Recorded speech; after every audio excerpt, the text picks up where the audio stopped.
Hiduplah satu keluarga yang miskin antara ayah, ibu, dan anak. Tuntutan ekonomi yang makin terpuruk memunculkan niat bagi sang ayah untuk mengadu nasib ke rantau orang. Setelah sekian lama, sang ayah tidak pulang.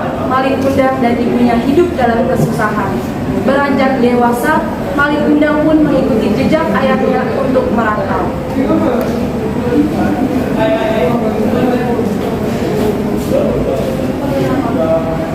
Sejak kecil, Malin Kundang telah terbiasa melakukan berbagai pekerjaan. Meski sudah bekerja dengan keras, tetapi karena yang dikerjakan Malin Kundang adalah pekerjaan kasar, upah yang diterimanya pun kecil. Kecilnya upah yang dia terima setiap hari membuat Malin Kundang ingin merantau. Malin Kundang berpikir bahwa hanya dengan merantau akan dapat membuat kehidupannya menjadi lebih baik. Malin, apakah kamu terbiasa dengan pekerjaan ini? Hidup siswa. Apa yang bisa kita perbuat di desa kecil seperti ini? Tiba-tiba saudagar datang menghampiri mereka. Kang Tua, saya lihat dari tadi kerja sangat bagus. Saya punya penyuluhan kerja yang bagus, tapi saya tidak seberapa kalau ada minat. Kamu tidak paling aja. Bagaimana dengan Malin? Aku mau asalkan aku bisa punya banyak uang. Oke, baiklah. Sesuai kalian beri melakukan.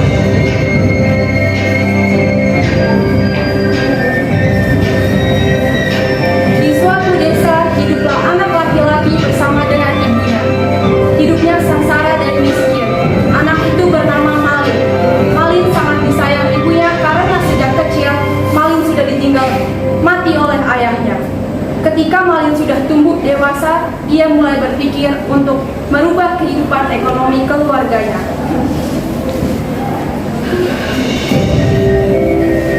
Malin, kemari nak? Bantu ibu bawa kayu. Ibu, sudah. Bu, berapa lama kita bertahan di kondisi seperti ini? Aku ingin berubah kehidupan ekonomi kita, Bu. Entahlah, ibu juga tidak tahu. Yang penting kita jangan berhenti berdoa pada Tuhan ya nak. Bu, aku punya ide. Biarkan aku pergi untuk merubah nasib keluarga kita. Hah? Pergi kemana? Tadi ketika aku di pasar, ada seorang saudagar kaya yang menawarkan pekerjaan. Dia pun mengajak aku untuk jadi pekerjaannya dan ikut bersama ke pulau Seberang. Apakah kamu menerima tawaran tersebut? Iya Bu, aku langsung berbicaranya. Jika kamu pergi, siapa yang menjaga ibu di sini? Kemarin berjalan juga kembali dan jadi orang sukses. Itu tenang saja. Aku akan berbicara dengan sendiri untuk menjaga ibu sekali hingga aku kembali. Jika ini keinginan Malin, tidak bisa melarang apa yang diinginkan Malin karena Malin sudah bertekad. Akhirnya sang ibu setuju dengan ide Malin. Jika ini keinginanmu, ibu tidak bisa melarangnya. Asal kau janji ya datang kembali ke kampung ini.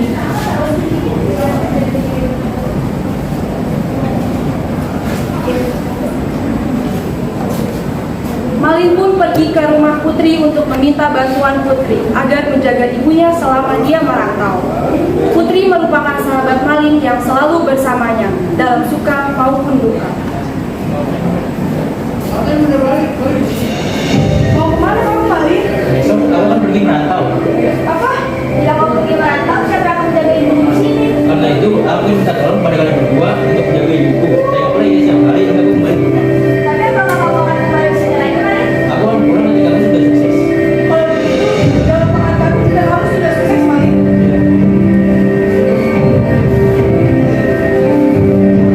Keesokan harinya, sesuai janjinya, Ibu Malin mengantarkan anaknya ke pelabuhan.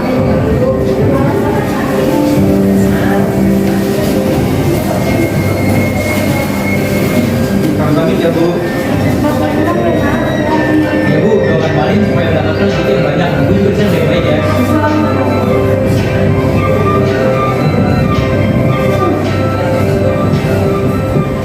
Malin pun memulai perantauannya. Ia dan Ahmad pergi berlayar bersama saudagar kaya. Saudagar itu memberikan Malin dan Ahmad pekerjaan sebagai karyawan. Saudagar tersebut mempunyai putri sematawayang yang bernama Maria. Ketika Malin melihatnya, ia langsung jatuh hati. Marialah yang membuat Malin untuk lebih semangat bekerja. Semakin hari semakin gigih semangat Malin untuk bekerja lebih giat, sehingga pada suatu hari saudagar memanggil Malin. Lin, kamu cari kafe di mana? Terima kasih. Oh,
uangku. Dengan itu maka pasti Maria ingin menikah denganku.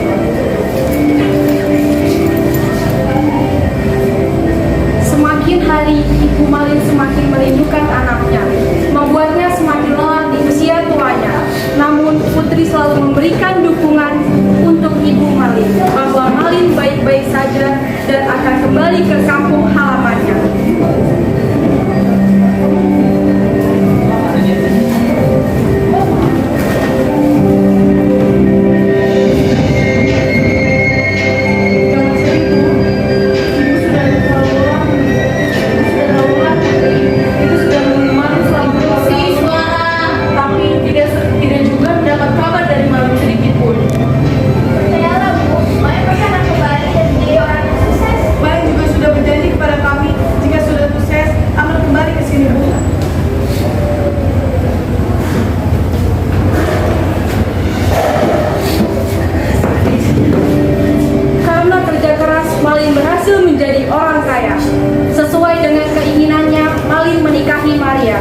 Mereka hidup bahagia dan menjadi pasangan yang romantis.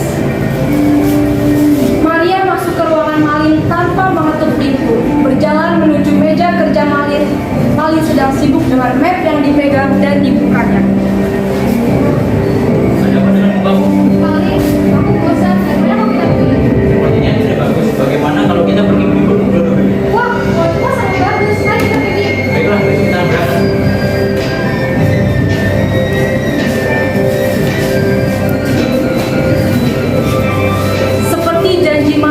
Malin dan Maria berlayar ke Pulau 2BP.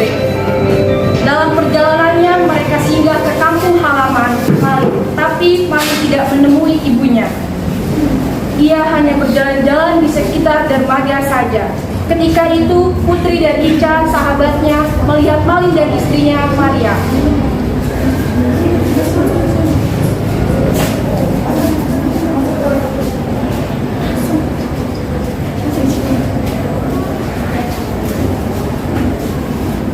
Malin, benarkah dia Malin? Ya itu pasti Malin. Ayo kita kabari ibu.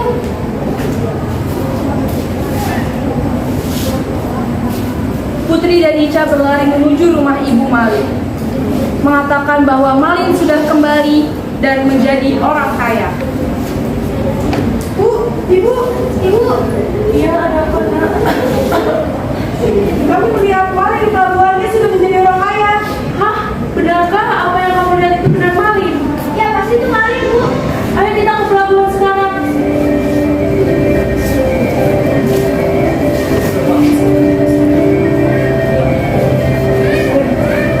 Putri dan Ica mendampingi Ibu Malin untuk menemui Malin. Sesampainya di pelabuhan, Ibu Malin melihat Malin dan memanggil nama Malin dari kejauhan, kemudian mendekati Malin. Malin,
saja, aku tidak pernah menganggap kau ibuku. Benar-benar durhaka. Kau akan menyesali perbuatanmu itu. Buktikan saja. Malin, terkutuklah kau menjadi batu. Oh Malin, anak durhaka, permohonan ibumu kukabulkan. Tubuhmu akan mati rasa dan berubah menjadi batu. Di tengah siang yang panas, tiba-tiba muncullah suara petir menggelegar dan langit menjadi gelap.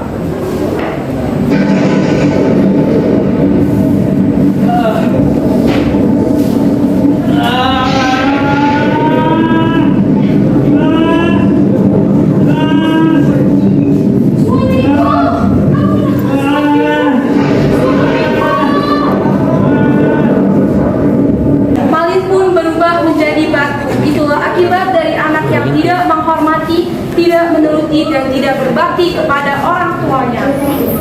Nah teman-teman, jangan durhaka terhadap orang tua dan jangan lupa diri seperti Malin yang sombong dan angkuh.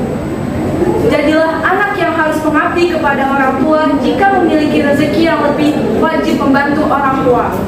Ingat dan sadarlah, kegagahan yang dimiliki hari ini adalah berkat ketulusan hati orang tua. Terima kasih.